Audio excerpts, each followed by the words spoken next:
Hello friends, welcome to this video. I am Chila from Technotics Robotics, and in the previous video I have shown you how to make a logo for your YouTube channel, and in this video I will show you how you can brand that logo for your YouTube channel. So you have to just go to your channel in your computer or you're in PC. If you're not signing the channel, then you have to sign in from here and then go to the branding. In your channel, go to the branding. See, if I have already applied it, so I will remove for you to show you how it can be made.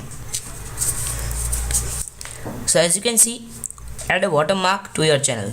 So click on that, select any picture which you made for as your logo, or as previously I shown you how to make that logo.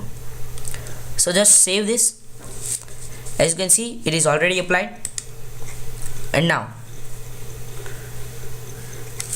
save this. Custom start time, don't give it entire video, so that from the starting to the end you can see that. Just save it and then I will show you is it works or not.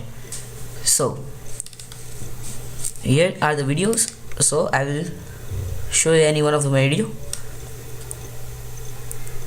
Friends, welcome to my new video. I am Chila from Technotics. So yes friends, as you can see here, the logo has been successfully applied, and when we go on the logo, then a subscribe button will pop up from the screen. So as you can see, if someone clicks on your logo, then he can directly subscribe from that. This is the importance of logo. So friends, if you like this video, subscribe to my YouTube channel, hit the like button and hit that bell button so that you will get our notifications instantly. Thank you for watching.